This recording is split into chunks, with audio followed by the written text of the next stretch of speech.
सद्गुरु कहते हैं, हर व्यक्ति के लिए पहली और सबसे महत्वपूर्ण जिम्मेदारी है एक आनंदमय मनुष्य बनना।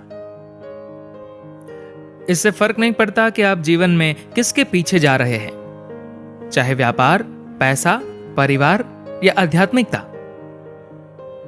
यह बस खुशी पाने का प्रयास है। आपने हमेशा समझा है कि खुश होने का मतलब है कि आप वह कर पा रहे हैं जो आप करना चाहते हैं और जो आप बाहरी दुनिया में हासिल करना चाहते हैं। खुश और शांतिमय होना एक सफल जीवन का चरम पहलू माना जाता है। लेकिन यह जीवन का वाकई सबसे बुनियादी पहलू है। कई तरीकों से लोगों की खुशी बाहरी स्थितियों पर निर्भर करती है। जब आप बाहरी स्थितियों पर निर्भर हो तो आप अपने जीवन में कभी सच्चा आनंद नहीं जानेंगे, क्योंकि बाहरी चीजों पर आपका कभी पूर्ण नियंत्रण नहीं होगा। जब आप अपने कार्यों द्वारा खुशी खोजते हैं तो आप हमेशा बाहरी चीजों के गुलाम होते हैं। जब आप गुलाम होते हैं तो आप हमेशा पीड़ा के किसी स्तर में रहेंगे।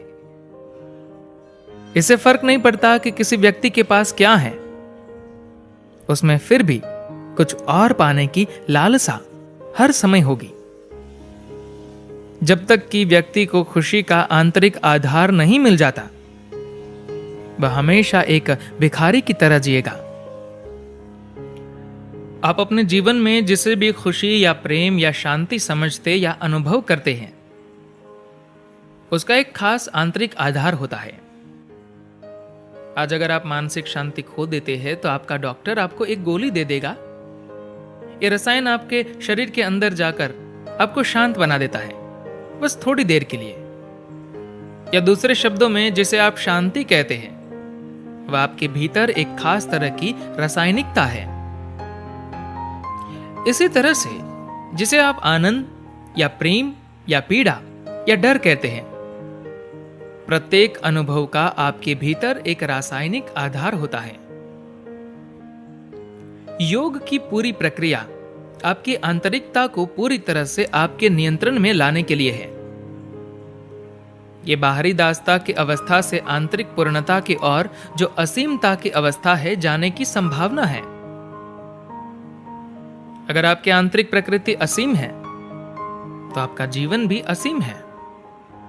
आप या तो अपनी आंखें बंद करके बैठ सकते हैं या आप कार्य कर सकते हैं। दोनों तरह से आपका जीवन पूर्ण रहता है। यही सच्ची खुशी की अवस्था है। पहले हमें यह जानने की जरूरत है कि हमारी पीड़ा का आधार है कि हमने स्वयं को असत्य में स्थापित किया हुआ है। जीवन की राह में कहीं हमने अपने आसपास की चीजों के साथ पहचान बना ली है। हमने अपने शरीर और मन से पहचान जोड़ ली है। हम जो नहीं हैं उन चीजों से पहचान तोड़ देने और अज्ञान की धूल की परतों को गिरा देने की प्रक्रिया ही आध्यात्मिकता है, ताकि हम जान जाए कि हम क्या नहीं हैं।